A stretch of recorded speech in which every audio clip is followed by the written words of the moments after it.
Okay, good evening everyone. Welcome back to the Reggae University at Rototom Sunsplash, the 23rd edition of Rototom Sunsplash, and it's our special 10th anniversary edition of the Reggae University.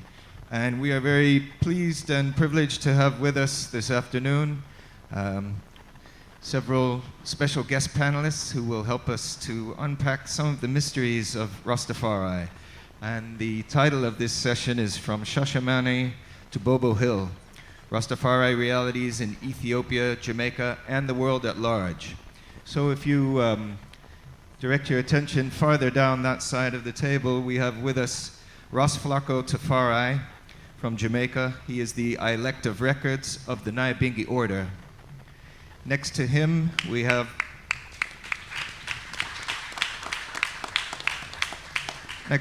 have Dr. Giulia Bonacci from the Institut de Recherche pour le Développement in Nice, France, author of the book Exodus, Heirs and Pioneers, Rastafari, Returnn to Ethiopia.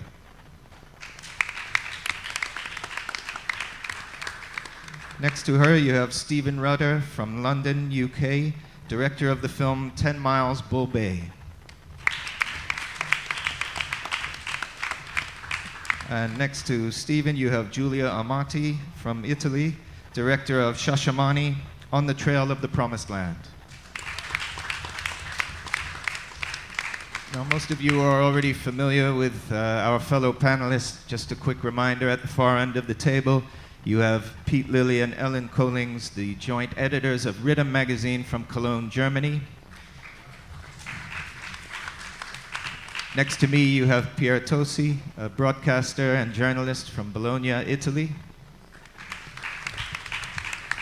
And you have myself, David Katz, author and journalist based in London, England.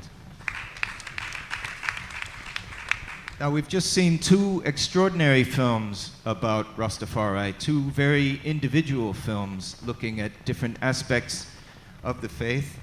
And before we get down to some of the actualities of those films and the inspiration behind those films, I'd like to just direct a quick question to Flako, just to see, Flako, what can you tell us your first impressions of viewing these two films here with our audience today?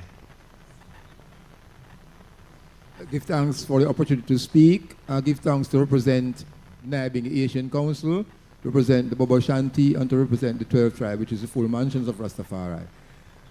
I've learned a lot from the documentaries. Some of them things I'm familiar with, some is new knowledge. It is good to bring forth Rastafari in a global perspective. And Rastafari is a dynamic culture which have given so much to the world. Food, language, way of life. And Rastafari, in its true self, I've stayed away from traditional religion and have declared Haile Selassie God and King. And within that, we have seen Shashamane as the promised land, as the land to return. Is how much I and Rastafari have taken that within the context of what our God and King have given us, is how much we measure ourselves from the time of the land grant unto this time. And we have seen many things in the film that the 500 acres have reduced to 5. Shashamane has been reduced to what it should not be because of many people who claim to be Rastafari and claim to be Pan-African have neglected the gift of Kadamawi, Haile Selassie. Give thanks. Yes, thank you. Now, Giulia Amati and Stephen Rudder, you gave us two very imagistic portraits of different aspects of Rastafari and the Rastafari experience in different parts of the world. So I'd like to ask each of you to explain to the good people at Rototom Sunsplash here, how did these films really come about? What were you trying to portray in the films? How difficult were these films to make? So Giulia Amati, maybe you can start to explain a little bit about your film, Shashamane, On the Trail of the Promised Land. Well, the project started almost 4 years ago. As the continuation of a previous work that I've done on Hebron, which is a city on the West Bank. And I wanted to continue to work on the idea of identity and promised land. And by doing some researches, I came across Giulia Bonacci's book, Exodus, and I read the extensive work she has done on the community of Shashamane. And I thought that it was an extremely interesting story and on the topic of promised land and identity. So that was more or less the angle that I chose to approach that story. It took a lot of time to do it. In general, documentary are quite challenging because you go with an idea and then reality is just different from what you expect, and you have just to question yourself and open up your mind. And also because the community in Shashamane is quite close and protect itself from outside looker. So it took a lot also to get close to the community, be accepted by the community, and allowed to turn on my camera and document their reality. Yeah, so that's it pretty much. Yes, and Stephen, how about with your film, looking at Bobo Hill, which is also a community that's renowned for being closed to outsiders and maybe difficult to penetrate. So what can you tell us about the experience of making that film, and what was your intention when you set out to make the film? Okay. Well, it's very different from you in terms of there was no real planning for the film that I made. I was on my own trod through Rastafari, and I came across Bobo Shanti, and it was very interesting to me. There were some videos that I saw on YouTube and such, and I was quite kind of taken back by seeing black people in like all in their whites and giving praises and in a very kind of orderly way. And I was curious. I didn't know much about it. I saw people maybe around my home in Brixton, but I didn't really know much at all. And I started I was invited to a kind of study, and I found that was very interesting as well. I found that it spoke to me about the Bible in a way that I never had, and I had already kind of, been cited Rastafari for quite a while. So then I went to a sabbatical service, and I was hearing a lot about Bobo Hill, and it seemed to be the kind of the thing that everything was drawn from.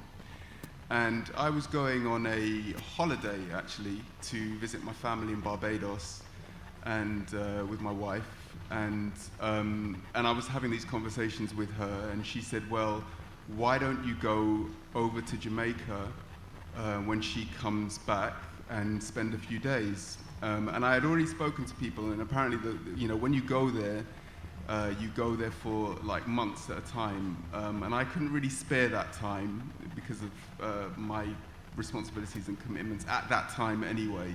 So I only went for 12 days, and so I kind of just turned up, and I had a little bit of an announcement, but I kind of turned up. And I bought my camera not really to make a film, but just because I thought I should. And whilst I was there, it was a quest for myself. So I was doing what you saw in the film about the morning roll call, where you'd get up about 4:30 in the morning, you'd go down, you'd read Psalms, and it's a way to kind of learn the culture as such, or the order. And then in between times, when I had other responsibilities, like I had to wax the floor of the place that I was staying in, and I had a few other little responsibilities, I would just kind of go around with my camera, and I spoke to one of the elders who gave me permission to do that, although some people objected. And then that's what I did. I just kind of filmed and took pictures. And then towards the end of it, I just thought, okay, how am I going to put this thing together? And I spoke to the elder who was the main narrator through the film, and I went and interviewed him. And to be honest, it was quite a challenging time when I was there, because I was speaking to Giulia earlier, and I think that You know, when you cite Rastafari, or when you know, throughout my journey anyway, you know, it makes you have to question your own identity. You have to question your own thoughts. And BOBO Hill is a very intense place. So it was a very intense experience. And then when I came back, I actually just put the rushes down. Sorry if I'm going on too long. Go ahead. But I actually had to just put the footage down because I had to work out how I fitted within it because of some of the hard experiences that I had when I was there. And then about a year and a half later, I think I kind of worked out what I felt and what I wanted to say. And really what I was trying to do is to make a film that wasn't really, there's a lot of people that have a lot of different things to say, and I think sometimes it's about kind of, you know, finding a way through all the static and finding what the real message is and portraying that. And that's what I felt that I wanted to do in the film. I wanted to cut away all the other stuff and give the viewer somewhat of an understanding of what BOBO Hill was about and what BOBO Shanti was about. And so I think for me, as a viewer of both of these films, I could see some parallels in the structure, in a sense, because there were a number of different voices featured in the film. There was no central narration. Both films placed you directly in the midst of where these experiences are taking place, and the viewer is left to sort of make their own interpretation or understanding of what they see. Well, definitely that for me was a very important issue, and I think as a filmmaker, I feel this responsibility of being like a megaphone of someone else's story, and so that was one of the challenging part of the editing as well, to being able to have the story told by people who made the story. And also another challenge was that in Shashamane, the community is quite articulated. There are different mentions, there are the BOBO Shanti, the 12 tribes, the Nyahbinghi. And I wanted in a way to portray the community like in its unity. So I didn't, I try to melt with all mentions and to be able to have everybody talking as a unique voice. So definitely, I think it's important that at the end, in our work, we are just, a mean for other people to share with us their incredible stories. Yeah, and also, before, I know my colleague on the end has a question, but also Giulia Bonacci. So Giulia Amati was saying earlier that part of the inspiration for her to make this film was what she discovered when she read your book. And I'm part way through the book myself, which is called, remind us of the title, it's Exodus, Heirs and Pioneers, Rastafari, Returnn to Ethiopia. And I must say, for me, it's quite a profound work on the subject. You've managed to include such a lot of the very necessary context, which is often lacking when the subject of Shashamane is brought up, because the situation, the whole story is very, very complicated. And you have managed to, in your book, link the journey of Jamaicans to Shashamane to a broader continuum of repatriation movements that stretch back almost as long as the time of slavery itself. So I wondered if you could tell us a little bit about how did you come to write this book, what were you trying to express in the book, and how did the book differ from maybe what you intended when you first began working on it? Good afternoon, Rototom. Thank you, David. I was reading this big body of knowledge that we have on the Rastafari movement, on the wider history of return to Africa, and nowhere I could see mention of the people who had returned to Ethiopia. So Starting this research and writing, which took me 7 years, it was a PhD in history. I really tried.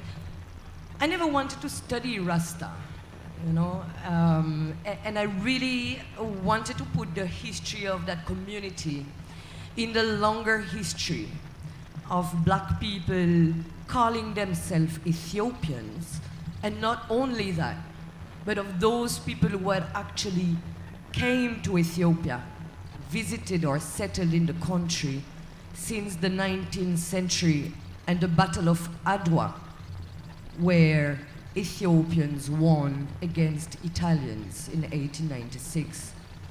And it's a wealth of history. We're talking about people from all over the Caribbean.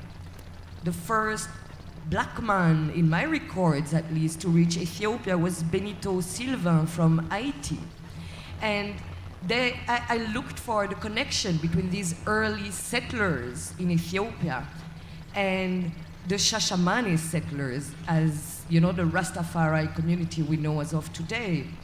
And this history of Returnn really talks about the relationship of Ethiopia with the black people of the world. This story really talks about the Pan-African policies implemented by Ethiopia up to the 1970s. Land was granted in Shashamane. The first settlers were not Rastafari people. The first settlers were black Jews from Montserrat, a little island in the Eastern Caribbean. So in a sense, Rastafari now took over, you know, that invitation to Ethiopia. And it's only after the visit of His Majesty Haile Selassie in 1966 in the Caribbean that they actually started to arrive. And that's the story my book, Exodus, talks about. It's the material that I collected over the years are, you know, of different natures, of course, archives, but not only Jamaican and British and US archives, but Ethiopian archives. I did a lot of interviews with people, never with a camera, but with a little sound recorder, because eventually, okay, you know about Marcus Garvey, you know, with millions, he had millions of people in the UNIA, and it was driving them to Africa. Well, that massive return never happened. You know, repatriation as it was first imagined or as an intergovernmental agreement never happened. The fireballs or the 10 miles of Black Star Liner are still waited upon in 10 miles, Bud Bay and elsewhere. But these people are still there. They're there. There's a striving and little known community of descendants of the enslaved Africans who have decided to live with the Ethiopians in Ethiopia. And overall, that's the story that the book tells, linking individual people's history. And quite touchingly, many of the people I've worked with have transitioned, have passed away already. And so it tells the individual people's story, but in the context of, you know, that quest for a home. You know, I'm very happy to see that out of this work that I have done in my research and with the people in Shashamane, a number of beautiful things are coming out, including the film by Giulia, which puts now images on that story. Yes, thank you. I just would like to add, in terms of Giulia's work, that I think it's really the only extensive recounts of the story of Shashamane, and that's one issue about, you know, this epic journey. It was very difficult to really get to know someone who had the whole memory of the journey and on, of the meaning of this promised land. It's incredible, but that's true because there were different wages of migration, of people coming back. Some have died, some knew just a little part of the story, some another little bits. And I think what's incredible about Giulia's work is that she managed to do a field work, going and knocking at people's door and trying to put this oral history all together in a book. And I think that's invaluable for, for Rastafarians, for humankind, for the meaning of repatriation. In a day where we are talking about reparation, about asking the Queen of England for apologizing for what happened, and on the agenda of the reparation issue, the second point is repatriation. And that work and the story of Shashamane, it's really the story of those people who decided to go back, even without any reparation, without any financial support. They had an idea, they had a dream, they followed it, and by themselves, they went to Shashamane. They did.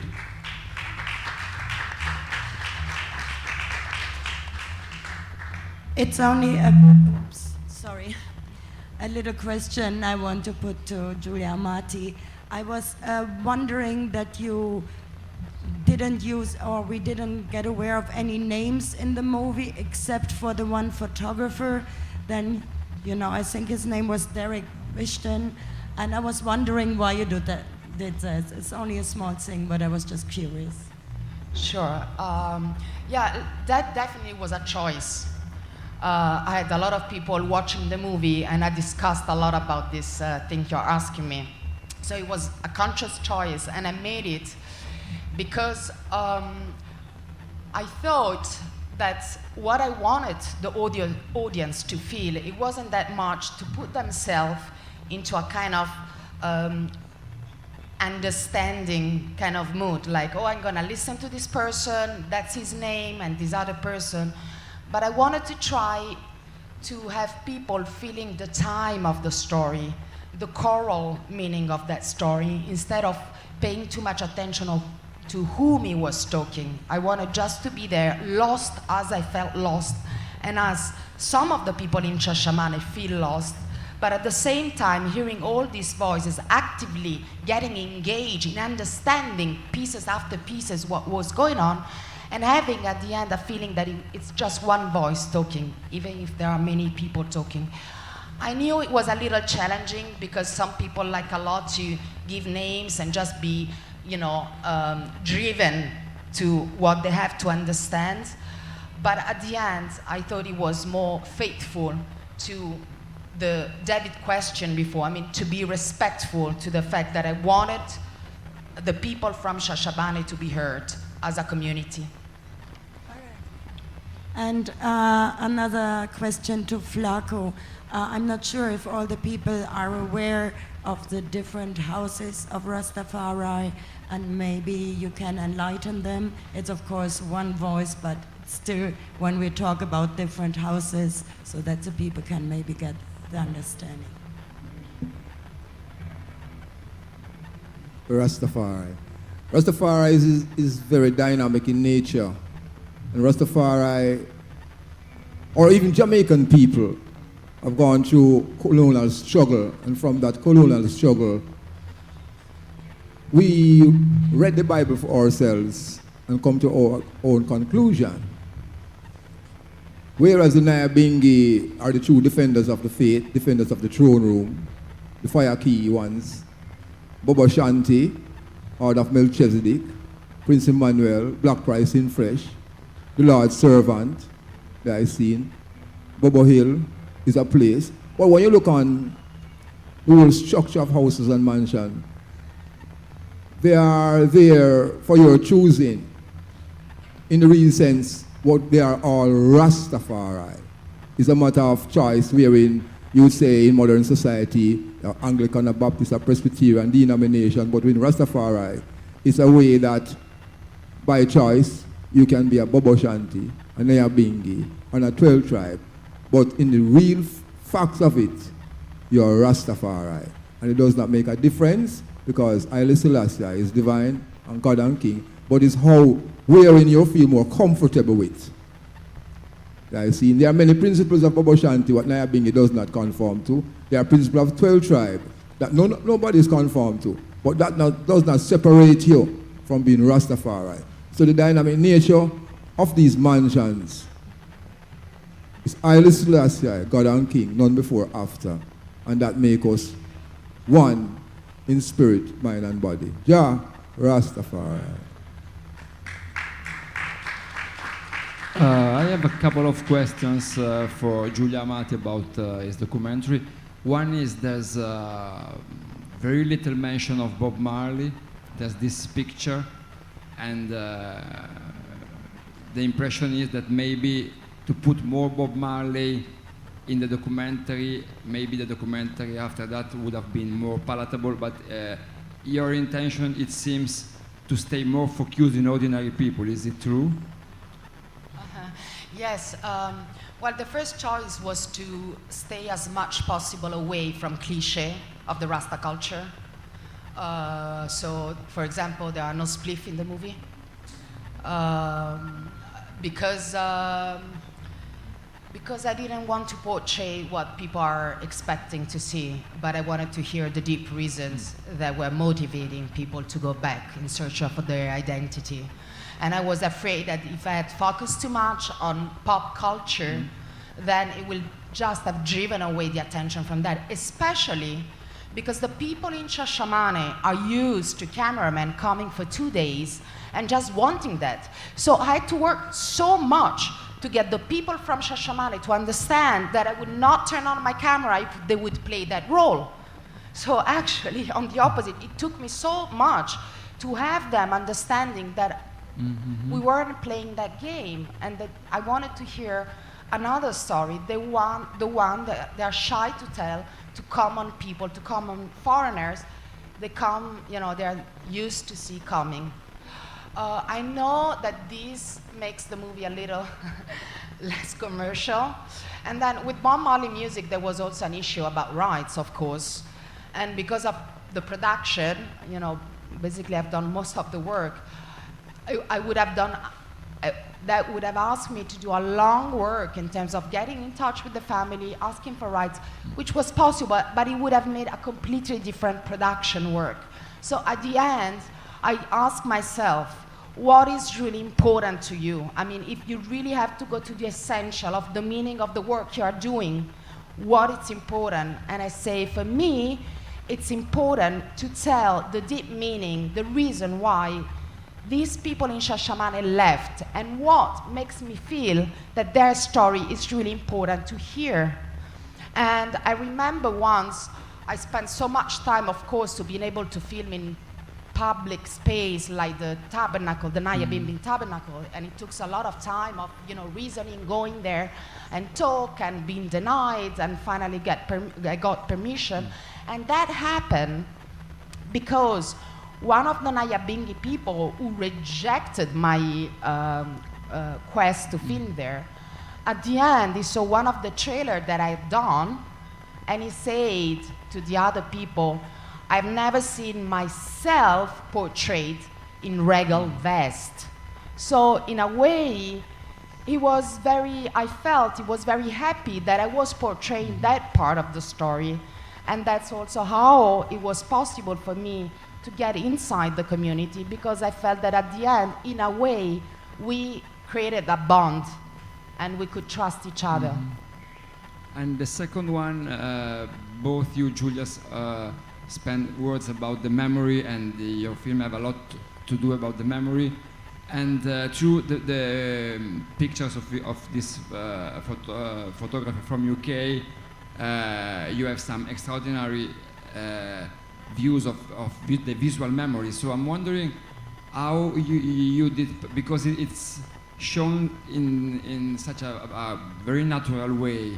So how you had the chance to do that? You were aware of the photographer and you went to London and you did organize the whole thing, or it did happen by chance to stay in Shashamane? And Yeah. So the way it happened, first I have maybe to say it again, that this is a 3-4 years project. So it really, evolved during time, and I had I went to Shashamane 4 times, then to Jamaica and England. And at the very beginning, when I met Giulia Bonacci, well, I read her book and then we met because Giulia told me, you know what, if you want to know more about this history, Giulia at the time was living in Addis Abeba. She said, you should just come over because I'm organizing a festival in Addis and people from Shashamane will come here. And it will be much more easier for you to be introduced because, if you go by yourself to Shashamane, you're definitely not going to be welcome at first. So that's how it happened. And then I met Giulia, and Giulia, I was asking her, so what's there? Any, picture, film, archival footage? I mean, how can we tell this story? And she said, that's the problem I encountered back in the days because there is nothing there, and it's, very few documents. And then by talking, she said, but you know what? I came across pictures made by this photographer, Derek Bishton, and I'm going to give you his email. So I wrote to Derek and say, hi, I'm a filmmaker from Italy, that was 3 years ago. And I say, I'm going to London because I was screening my previous film in a festival. And it would be great if we can meet. And he say, of course, I'm in London, and we set up a meeting. And then I went and I say, listen, I'm at the very beginning of this project, and I think your work is just amazing. Actually, it's the only professional photographer report of that time, so it's really unique. So what do you think? I mean, in which way would you like to be involved in the project? And he said, you know what? It's just a perfect timing because right now, I just went into pension, so I quit working, and I'm just writing my memoir. And I'm about to go back to Shashamane to bring back those pictures. So we could definitely timing our journey and do something together. And I say, wow, that's incredible. So when I went to the second time to Ethiopia, that was for 4 months. And Derek came the last month. So I was already there for 3 months. I didn't tell people that he was coming, but I knew he was coming. And so and I was able to tell Derek when he came, that person died, but the son is still alive, he lives here and there. And I have to say Derek was also very supportive in the filming in Jamaica because he's married with a Jamaican woman who moved to England when she was a child. And they have a house in Jamaica, and they spend, since he's not working anymore now, half of the year there and half of the year in England. And he was extremely supportive also for the filming in Jamaica. Yeah. Can Yes. I add just one layer on Derek? Do we have time? Yes. Okay, I knew about Derek Bishton's book, Black Heart Man. Probably those of, you know the book, huh? And it had these beautiful pictures of Shashamane. So when I edited the second edition of my book in French in 2010, I contacted him and I said, look, this book actually have the stories of the people that you took photographs of years ago. Would you be willing to share your photographies? I mean, this book was out of print already, and republish them in my book. His first question was, what is the budget? Well, there's no budget. But he kindly, gave his pictures, so they were reproduced in my book, in the French edition, and of course the English one. And that was the beginning of this working relationship. And he was there when I launched the book in Jamaica last year, and I invited him to show his pictures as well. Together we're stronger. Yes. Yeah. I just wanted to say, maybe bringing it back to the thought about repatriation, is that there are different ways of looking at repatriation. And one of the things I was thinking about, it can be said, and I can't really say where I stand on this, but it can be said that there are people who have decided to repatriate themselves or so-called migrated to Ethiopia or Africa. But there's also, the way that Bob Ashanti think about repatriation is that it's, and some of the themes that came up in Giulia's film also, is the problems that you have when this is not kind of done on a kind of governmental level. And that means like Prince Emmanuel would agitate to the United Nations so that it was recognized, and therefore that move would have been kind of an internationally recognized thing. And I think, you know, some of the problems that Rastafari have and black people have repatriating to Africa is not being recognized by African governments also.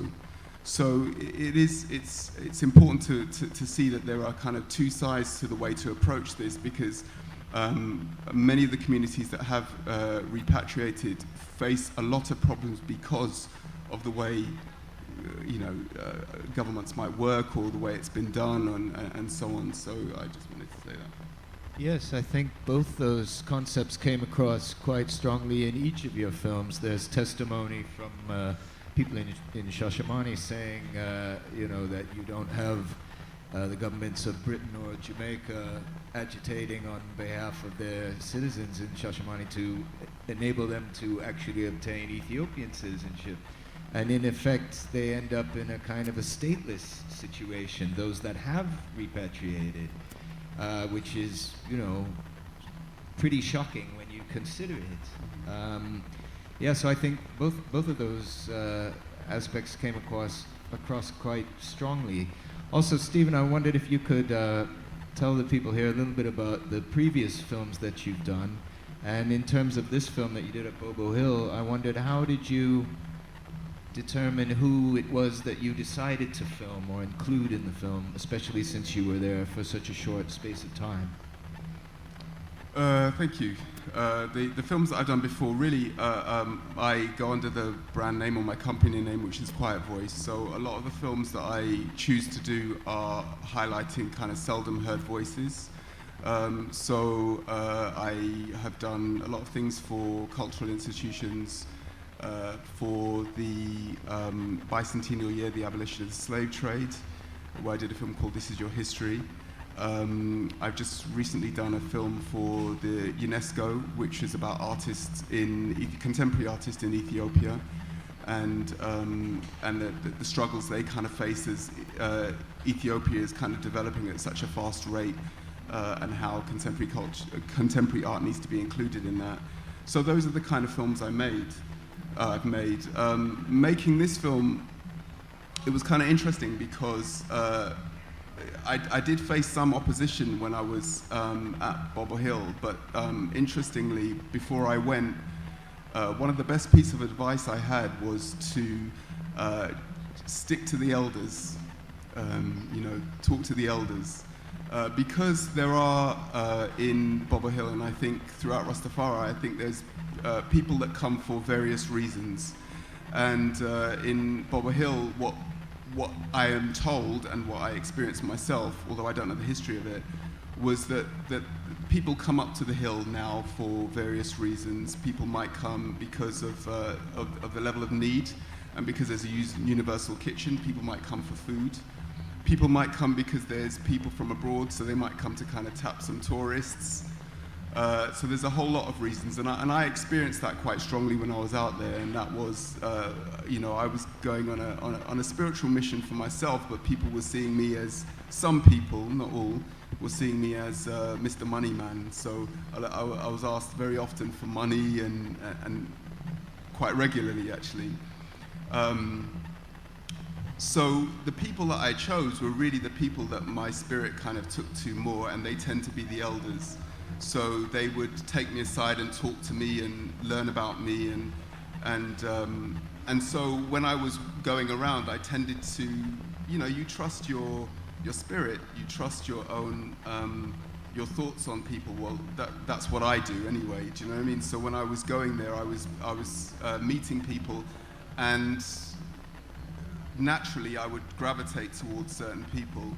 And those are the people that I would kind of film. There were things that I wanted to film, like the broom, the making of the brooms, which is a very important part of the culture because that's for sustainability, self-sustainability.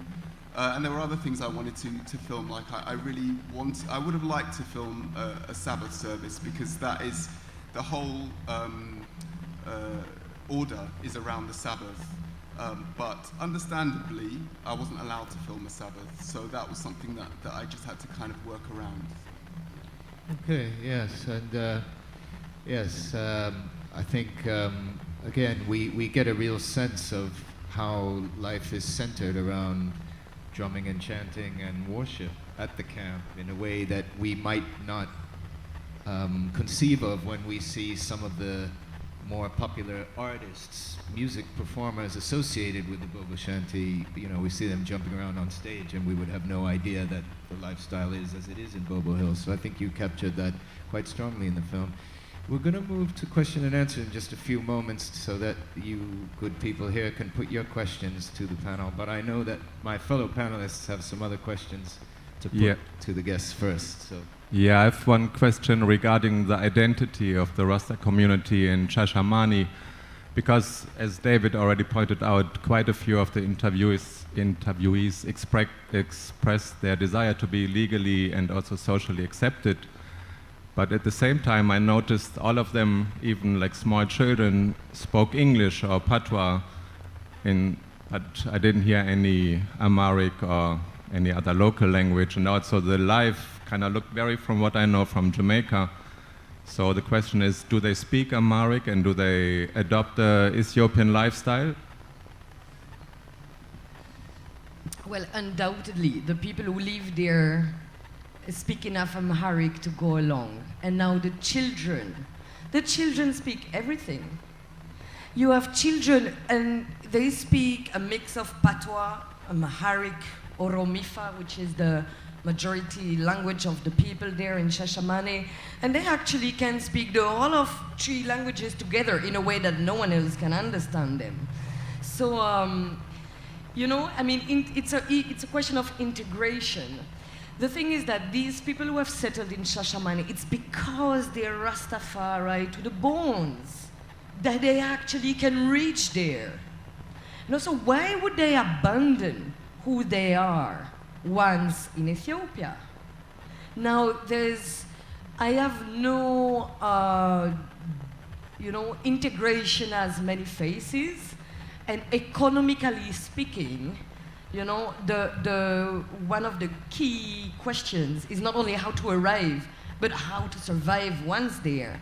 So the people who actually stay there and survive, they are economically integrated. You know, they contribute, and actually we have a couple Shashamane / Arbaminch Addis Ababa dwellers in the house. Ras Aibi there, Sister Tibebwa at the back, and they could tell you more about the integration aspect. And it's a totally, I mean, Giulia said it's a closed community to a certain extent because it's protective of itself. And Jamaican people always like that, you know, they're jealous of their God, right? But at the same time, it's a community that is totally mixed with its Ethiopian surrounding, both in terms of families, households, food, economics, political discussion with local authorities and all that. So it's actually probably much more integrated. I mean, it's the only set of people, be clear, that actually settled in Ethiopia at that level of society. You have no other foreigners going to Ethiopia to live with Ethiopians. Okay, you have diplomats from all over Africa, you have refugees from all over Africa, you know, living in Ethiopia. But these Rastafari people now, they've lived there, and as Mimi Dyer said in the film, she will probably be buried there too. So they are definitely very intimately integrated into Ethiopian society. And one little thing, when you say they are integrated, it's also that there is like a lot of acceptance and relationships with the other Ethiopian peoples, or how does that work? Because, you know, I met some people who said that that it was very difficult to kind of, the communication and to build up a relationship with the people from Ethiopia themselves and to get acceptance as Rastafarian people in Shashamane. Maybe you can. Well, you see, Ethiopia is a country that always protected its sovereignty and its territory. So as much as there is an amazing Ethiopian hospitality, Ethiopia won't absorb no one easily. And one of the, let's say, main limitations of the integration process is a question of national policy. Up to the Ethiopian Revolution in 1974, there was a policy of inviting the black people from the world and facilitating, their stay in Ethiopia. Early Shashamane settlers were given jobs by the Ethiopian crown government. They were given opportunities, whether in Shashamane or in Addis Ababa, they were given lands, and surveyors came to measure land for people to settle down. Well, since the Ethiopian Revolution, there is no clear Ethiopian policy. In a sense, the Pan-African motive that drew or drove, the Shashamane land grant and settlement came to an end in 1974. The Pan-African motive didn't stand in front of the Ethiopian Revolution and the massive social and political change that happened. But those that remained on the Shashamane, well, no more land grant, but lots of parcels of land and house plots, and went through these military years of restrictions, of movement, of materials, of food, of income, of all that. It was civil war in the country. I've kept a base on which the community keeps being built up. But undoubtedly, one of the main issues in dialogue with the Ethiopian government is that of citizenship. Because you could have a social integration at the grassroots level, even though there's still tensions on land, but that's not peculiar to Shashamane. That's the whole of Africa is like this. Customary land rights versus government-driven land rights. So in a sense, the issues faced by this community are issues shared by African people.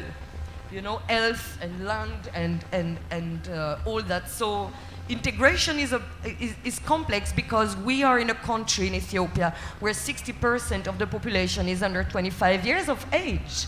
So people have little historical memory. Why anyone would leave New York and come settle in Shashamane at a time when Ethiopians, for the first time in their history, since the Ethiopian Revolution, are actually trying to flee their country. This is a time where Ethiopians are taking the road and going, organ trafficking in Sinai and slavery in Dubai and jails in Libya. And why would you leave New York or London and live there with us when we're trying to run away? We have to, yeah. But I don't want to take up too much time. Maybe I would like also to add something to what Giulia just said, and it's, of course, there is a political issue which is not solved at all, and people in Shashamane live in a limbo, in a political limbo. They don't have citizenship, so they don't have working permits, and that's a big issue. So if we ask ourselves, did they achieve their goals of, repatriating, feeling they are Africans 100% back to Africa? Well, I think that the answer to this question can be only political.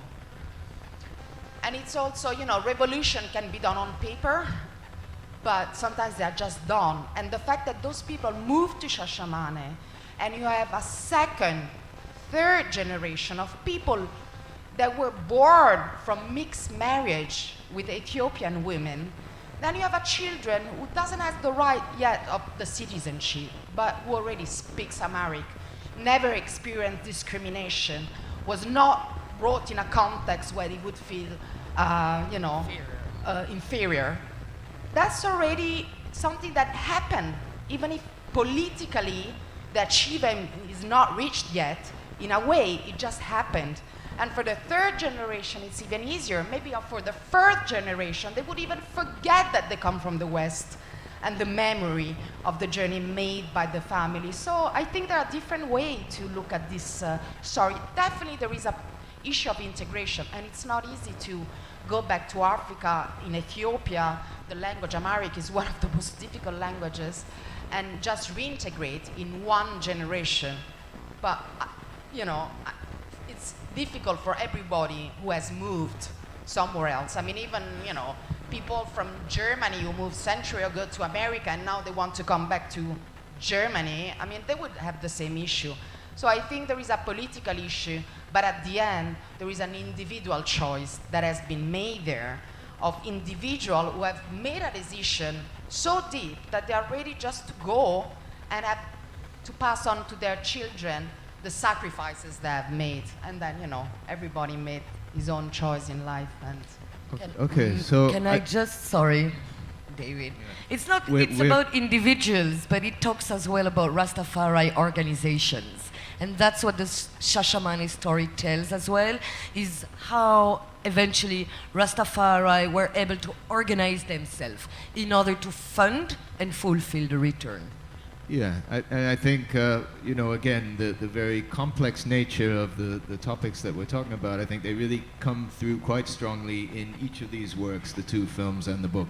And in the interest of time, we do have to move things on to the question and answer phase, because I know that there are people in the audience that have questions and comments to put to our special guests. And I believe there's one already question. Yeah, yes. So yeah, just in the third row here. No, over here. Yeah, over here in the blue cap. Yeah, go ahead. Yeah.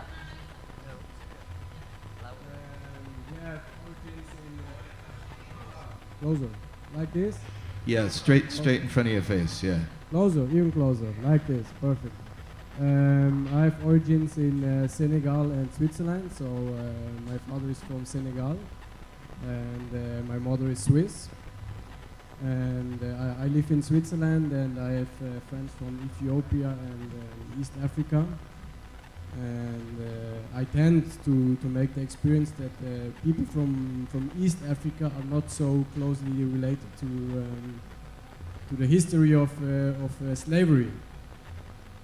And when I go to West Africa, to Senegal, I see that the people are strongly interested in the people living in Jamaica and in other parts of our African diaspora. And I ask myself, how do the Rastafarians connect to other parts of Africa? Maybe someone of you can answer this question. Yeah. Flako, any thoughts on that subject? And then the other panelists can join in. I give thanks. Due to the colonial pressures that went on Rastafari in the 30s, up to 50s, up to 60s, Rastafari were determined to exit Jamaica, even through the great icon Bob Marley, who made these strong political statements and revolutionary statements. Rastafari have a serious connect with the continent, more so Shashamane, and even BOBO Shanti, even 12 tribes, because they're all there. So from that revolutionary standpoint of being oppressed non-stop, you want a place where you feel comfortable and happy. So due to the invasion, Mussolini invasion of Ethiopia, His Majesty thought that it was best to give a present to black people of the world. But Rastafari in themselves know that the present is for them first and foremost. So they make sure that they made it short, even if it was not organized as it should, as we see it. Because when you look on Bongo Rocky and you look on Baby Eye, in the Nyahbinghi house, they say they want to go. Africa, we want to go. We find the money, find the ticket, and send them. They had hoped that we would sustain him financially in Ethiopia. Even ancient Heirs, when he left, he was in his 80s, high 90s. He went with Parkinson problem. He stayed until he was 100. So you see the determination of the Jamaican Rastafari, who believed in what His Majesty said, and is an example for everyone in the world to find a place in which they are comfortable. And Shashamane is one of those places, as you can see. And it's for I and I to help the people in Shashamane to make their life much better. Give thanks. If Giulia, I can add another perspective on that one. Yes, Ethiopia is located very far away from the western shores of Africa, where the Atlantic slave trade happened, right? We're talking from Morocco to Angola.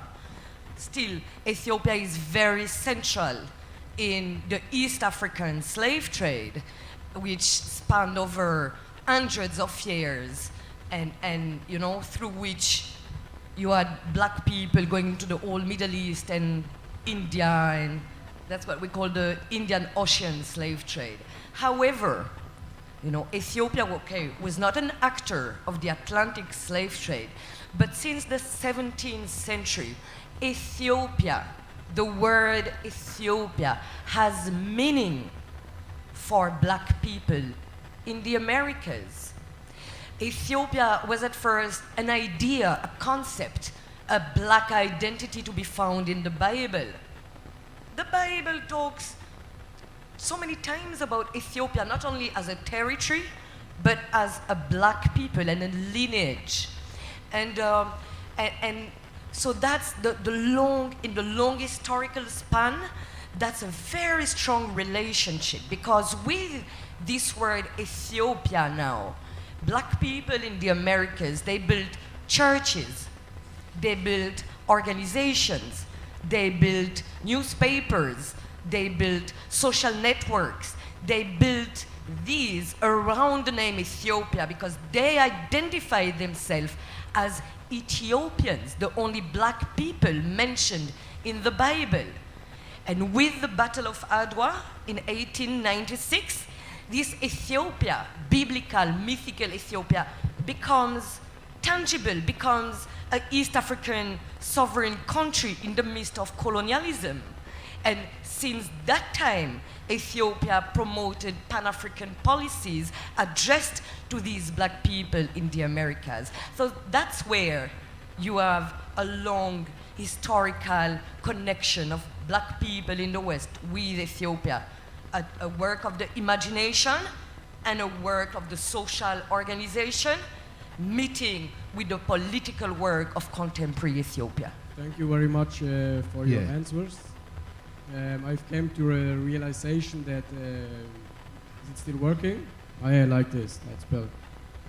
That maybe our problems are on a different layer. That even we as African, I'm from the tribe of Fulani, and we used to go back and forth in different countries in Africa, from all in the West Coast. And we cannot do that today because of the countries that have been established. And I think it's just the problem of freedom that we have today on a global scale. So if you would have the possibilities in all of the countries for more freedom for the people, then also this would resolve the problems of the people in Shashamane and in other parts of the world. I want to challenge you. Sorry, David. I want to challenge you on the West Africa thing, because you say West African countries are more interested. But it's not true. Yes, they have slave forts all over the coast of Africa. But in Ghana, where you have about 3,000 returnees living, and where there is a legal instrument called the right of abode, you know, not one returnee from the West as Ghanaian citizenship through that legal instrument. No, that's not what I said. I was talking about the global problem of not respecting the rights of the humans. So if I decide to move to another part of the world, I should should have that right. That's right. So if someone from the Jamaica comes to Africa, he should have the right to be there. And if someone from another part of the world wants to go to another part, he should have that right. So I think that's the root of the problem. Okay, thank you for your contribution. I know we have more questions on the left over here. Yeah, just to add very briefly that I am aware of Jamaican Rastafarians that repatriated to places like Nigeria and others from Britain to Gambia. So there are small places where people have resettled successfully, but not on large scale. Yes, next question, please. Yeah, Michael Moza, singer-songwriter. Just a contribution to the debate and the discussion, really, with the unification of Rastafari, the movement.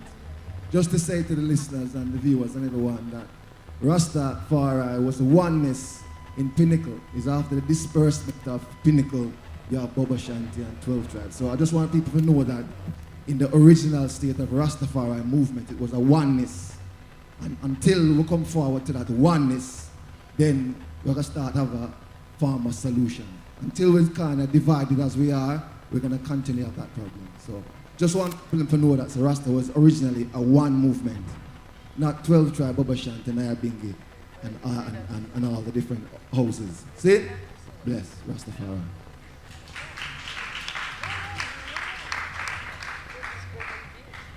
Yeah, question in the front. Oh, you got one at the other side?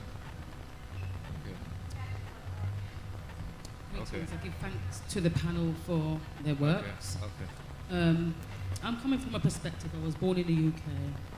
I became part of EWF from the age of 8 and then subsequently 12 tribes. In order to fulfill the works, I always have the meaning words without works. So my question to you then is, and particularly having to travel to Shashamane on 2 occasions and seen for myself, the brethren was commenting on a division with the houses of Rastafari. My question is, do you ever see any of the houses coming together on a political level to make living easier in Shashamane? Because while I was there, I did observe that it would be a difficult journey for anyone traveling and settling there. And that's my question to Rash Flako.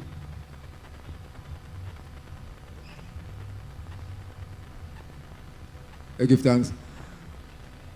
Nyahbinghi, in which I'm an executive, said that they are non-political, non-partisan.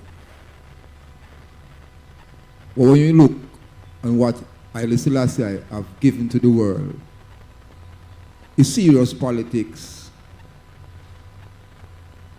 that I see. So whose example are we following?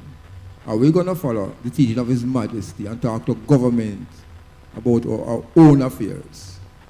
Are we going to stand up or just chant an Nyahbinghi, Bonacci, and eat some ital food and say, Rastafari, how far will we go? Where are we heading? So in principle, we should look on the teaching of His Majesty, read his books, and be political, not in the sense of destabilizing government, but to agitate for truth and rights, equal rights and justice, create sustainable communities, and take care of the welfare of our elders. Failing to do that, we will have these problems and multiple problems following. Give thanks. Thank you. Yes, and David. Time for our last question from Professor Cooper. Thank you, David. It's just a comment, you see. I think we need to remember that in the Bible, the use of the word Ethiopia did not refer to the modern state. Ethiopia in the Bible meant Africa more generally. And in fact, as I understand it, the origin of the word Ethiopia comes from Greek, meaning burnt face. Well, of course, it's only somebody without a burnt face who could define their face as, you know, in that way. So I don't think any burnt face people would define themselves as burnt face because their face would be the norm for them. So anyhow, it seems to me that the name Ethiopia may have originated as an external definition. So when we're talking about of Rastafari and black consciousness, I think Rastafari have always had a consciousness of black identity that is global. It has never been narrow. And I think that definition of Ethiopia as black people in general, reinforces that notion that, you know, black identity is not seen as just specific to one place, but it has always had this sense that we're part of a global community as Africans on the continent and dispersed in the diaspora. Yes, thank you very much for that contribution. I'd just like to add that the whole history of the term Ethiopia and the use of it in the Bible is actually something that Giulia Bonacci looks in depth and in detail in her book. And I do recommend the book highly. And I have been informed that the book is available for sale over there as you exit the tent. On the left, there's a table there with a book, as well as Giulia Amati's DVD of the film that we saw. So we are going to be taking a very short break before we will be back with the second session for this evening, which will be with Taurus Riley, Dean Fraser, Elaine, and Dr. Dennis Howard. So take a quick break, have a look at the book and the DVD. But for now, please give one more warm round of applause for Ross Flako, Giulia Bonacci, Stephen Rudder, and Giulia Amati.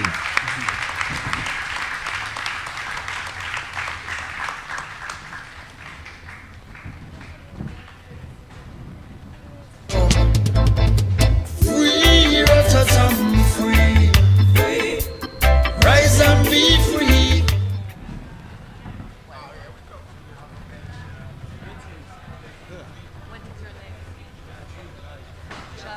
G-A-H? Yeah. Like Giulia. Like Ja, G.